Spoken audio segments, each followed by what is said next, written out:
A mediados del siglo XX, una intelectual francesa redefinió el rol de la mujer y dio fundamento al pensamiento feminista. Integró una generación que enarboló las voces de la disidencia cultural. Tomó posición ante los movimientos de liberación del tercer mundo y se alineó con la lucha de los jóvenes a partir de los años 60. Su aporte al existencialismo, al debate de las izquierdas y al activismo político son fundamentales para entender ese momento histórico.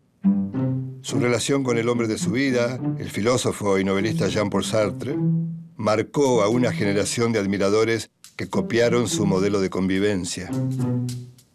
Simone de Beauvoir fue protagonista de uno de los grandes debates de la mitad del siglo XX. Sus ideas se condensan en frases que hoy son lemas de los movimientos reivindicativos de la mujer y la problemática de género.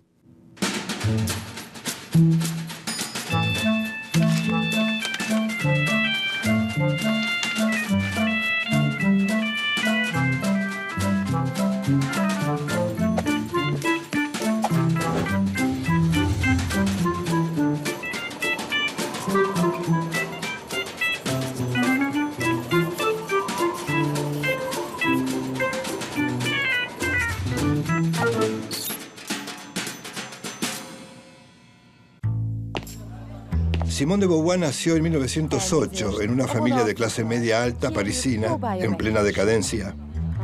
Fue educada en colegios privados bajo una sólida doctrina cristiana, lo que marcó gran parte de su filosofía.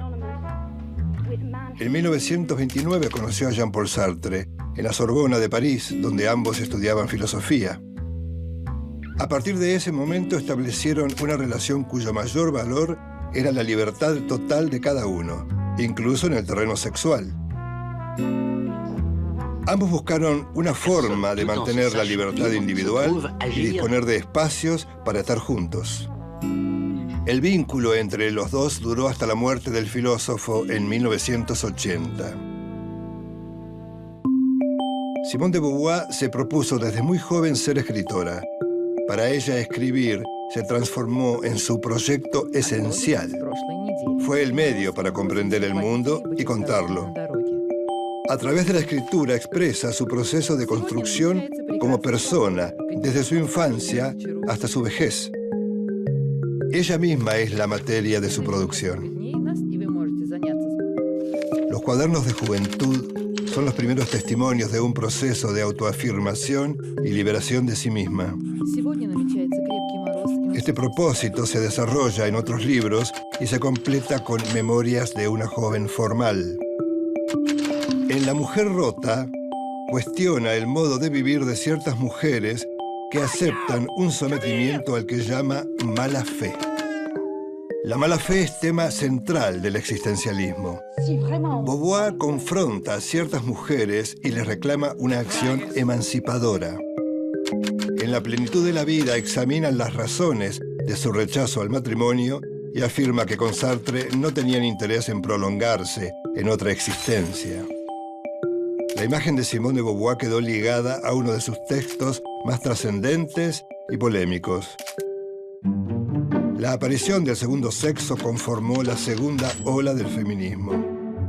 La primera ola, llamada sufragista, permitió a la mujer acceder al voto y a otras libertades civiles a principios del siglo XX. Sin embargo, estas reivindicaciones se mostraron insuficientes. En el segundo sexo afirma que la liberación femenina es una lucha paralela a la lucha de clases. Una idea vinculada al pensamiento marxista, al que adhería junto a Sartre. Beauvoir estudió las condiciones que hicieron posible que la mujer se considerara como el otro. Realizó una especie de encuesta a las ciencias, a la historia y a la mitología como construcciones culturales que han posibilitado esta alteridad disfuncional. A las niñas se las educa de manera diferente que a los niños. A los niños se les fomenta la independencia y la represión de los sentimientos. Esto es lo que ella define como alteridad, un concepto central en su visión de la problemática de la mujer. No se nace mujer, se llega a serlo, afirma. El género es una construcción cultural sobre el sexo. Sostiene que no existe una esencia femenina, algo que caracterice a la mujer como tal. La cultura hace a las mujeres ser lo que son. Tanto la educación como los roles de esposa y madre son determinados por la cultura y la sociedad, y no tienen nada de naturales. Beauvoir sugiere sustituir el término instinto femenino por sensibilidad. Más aún, sensibilidad feminista. Es decir, que las mujeres puedan percibir los límites que les imponía la sociedad y no perdieran su deseo de rebelarse contra esos límites. A partir de un término ligado al marxismo, conciencia de clase, plantea su conciencia feminista. Esta conciencia se genera a partir de una visión política de las mujeres como grupo social excluido y se vincula estrechamente a los intereses y la voluntad de emancipación. Sin embargo, se le critica a Beauvoir que llegó a despreciar a las mujeres por su incapacidad de independencia frente a los hombres. Ya en su madurez, Beauvoir asume una militancia activa que la lleva a asumir actitudes más radicales. A esto sumó su participación en manifestaciones y acciones políticas de mujeres identificadas con el feminismo. Para abordar el tema de la opresión a la mujer, Beauvoir parte de la dialéctica del amo y del esclavo de Hegel. El filósofo alemán definía al esclavo como una conciencia que no ha arriesgado la vida y ha quedado por eso supeditada al amo. Según Beauvoir, la mujer, como el esclavo, está en relación de asimetría con el hombre, que es el equivalente al amo.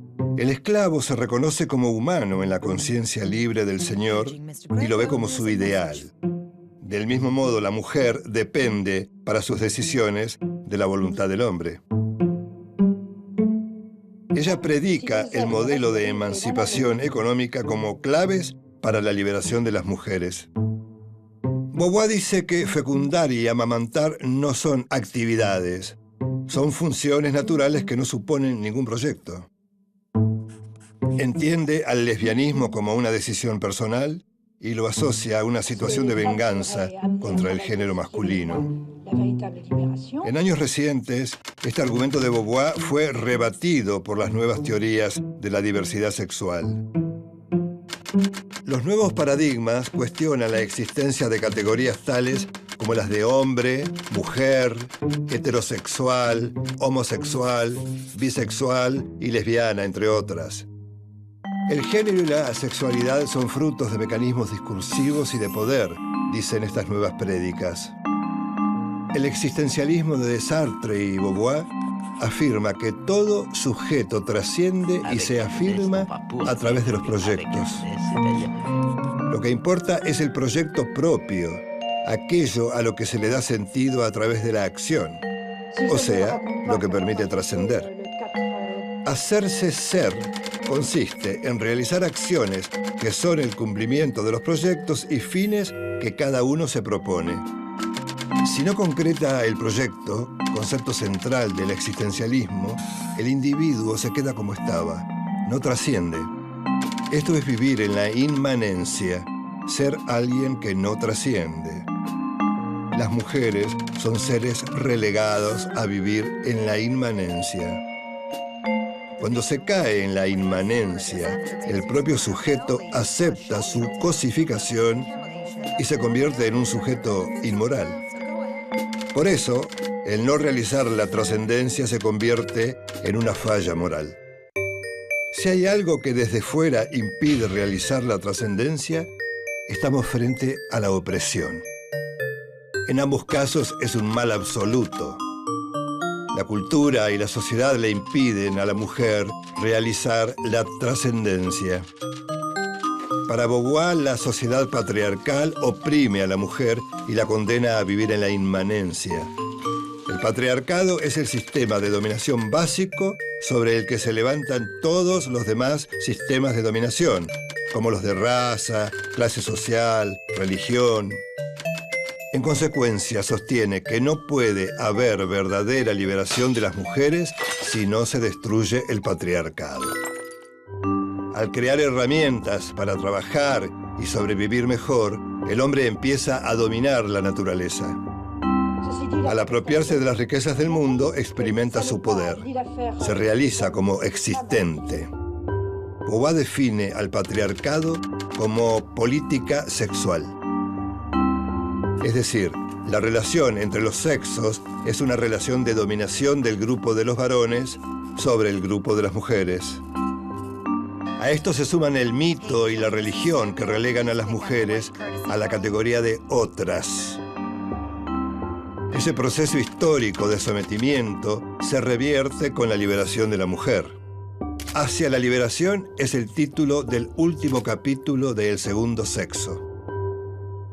La liberación se concibe a partir de dos principios. Primero, la mujer adulta debe tener un trabajo independiente, o sea, lograr una independencia económica. El segundo principio es que la lucha por la emancipación debe ser una lucha colectiva. Beauvoir cree que las restricciones que imponen la educación y las costumbres limitan a la mujer. Propone cambiar el papel de la mujer y al mismo tiempo el del hombre y conseguir una sociedad en donde ningún sexo se oprima y ambos sean libres. Los hombres, afirma, son una construcción social al igual que las mujeres. Simone de Beauvoir dijo que el gran hombre nace de la masa y lo arrastran las circunstancias. Pero la masa de mujeres queda al margen de la historia y las circunstancias son para cada una de ellas un obstáculo y no un trampolín. Simone de Beauvoir murió el 14 de abril de 1986 a los 78 años. Está enterrada con su amante de siempre, Jean-Paul Sartre, en el cementerio de Montparnasse, de París.